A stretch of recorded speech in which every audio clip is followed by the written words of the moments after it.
कि राजेश चौबे को आश्रम से हटाया जाए, खदेड़ा जाए, इनकी हत्या की जाए और आश्रम पे किसी तरह से मेरी हत्या को बचाया गया, मेरे साथ रहने वाले लोगों को बचाया गया, आश्रम में रहने वाले लोगों को बचाया गया। हाँ।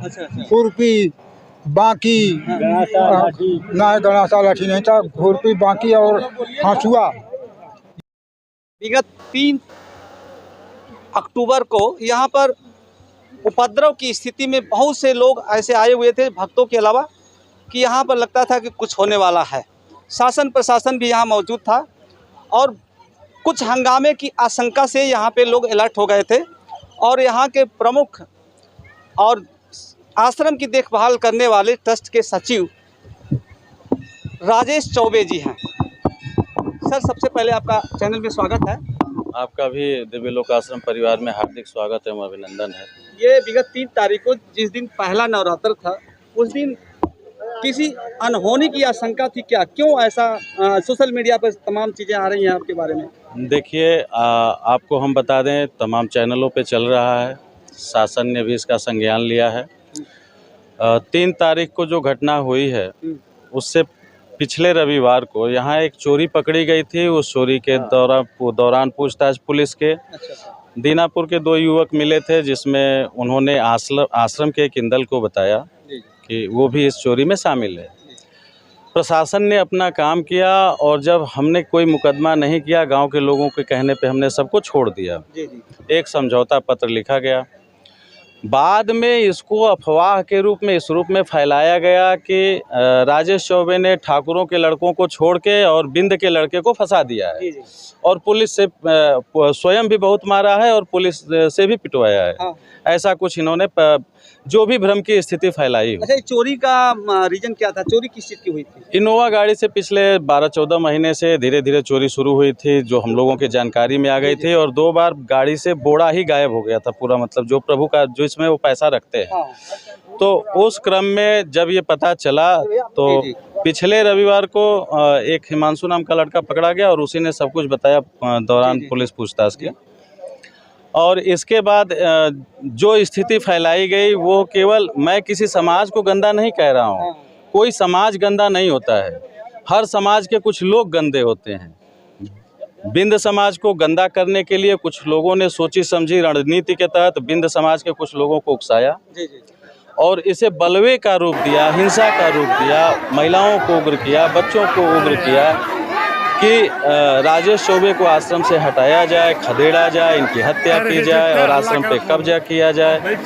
आश्रम को लूटपाट की स्थिति फैलाई गई और यह बेहद चिंता का विषय है। पूरे प्रदेश में धार्मिक स्थलों को लेकर यह एक बेहद चिंता का विषय है। इसमें शासन को अपना काम करना चाहिए और हमें पूरा भरोसा है कि शासन इसमें अपना काम करेगा, प्रशासन भी अपना काम करेगा।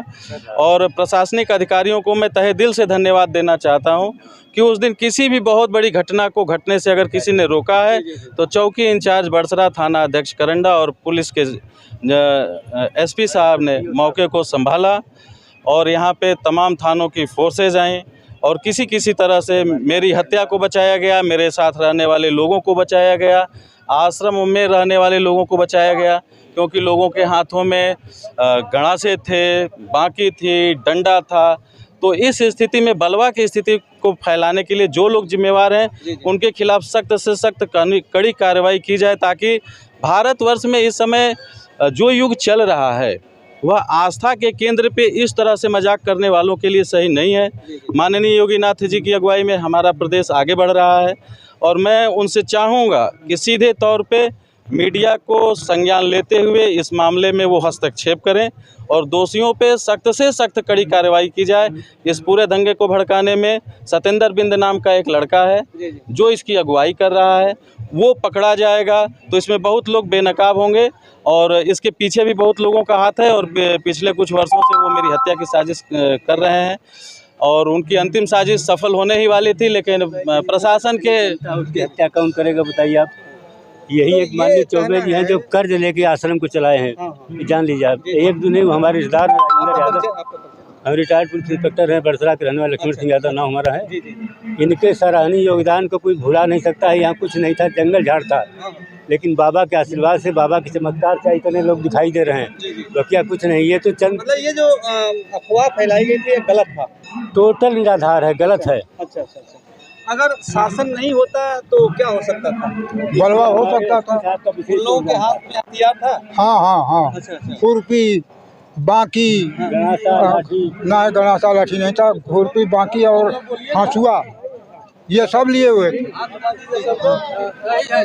प्रशासन सजग नहीं रहता तो कुछ भी हो सकता था। इसमें प्रशासनिक अधिकारियों की जितनी भी तारीफ की जाए वो कम है। जिले से फोर्सेज 30-35 मिनट में आई हैं, तमाम थानों से फोर्सेज आई हैं। इसमें हमारे जिला अगर इस क्षेत्र का इतिहास गंदा होने से बचा है तो वो सिर्फ आपके पुलिस के अधिकारियों की वजह से बचा है। चौबे जी एक बात बताइए कि आखिर जो लोग इस तरह से इस गतिविधि में लिप्त हैं वो चाहते क्या हैं? उनकी मंशा शुरू से ही, जब यहाँ जंगल था तो उनकी कोई मंशा नहीं थी। हाँ। जब यहाँ दिव्य मंदिर बन गया, आश्रम बन गया, तो वो लोग शिवपूजन बाबा को नहीं मानते हैं। हाँ। ऐसे लोग शिवपूजन बाबा का न दर्शन करते हैं, न पूजन करते हैं, न इनको मानते हैं। उनका मकसद इस आश्रम को बर्बाद करना है, चौबे की हत्या करना है। चौबे रास्ते से हट जाएंगे तो उनको लगता है कि ये आश्रम उनको मिल जाएगा, लेकिन ये एक अपनी ट्रस्ट की व्यवस्था है। चौबे मर भी जाएंगे तो कोई दूसरा सचिव आएगा। हाँ क्या करेंगे? जी जी जी।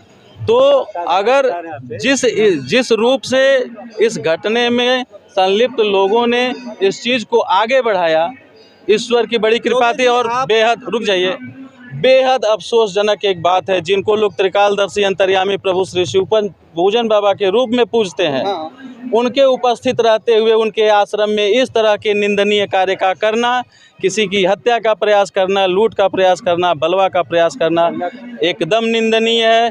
इसकी जितनी निंदा की जाए वो कम है।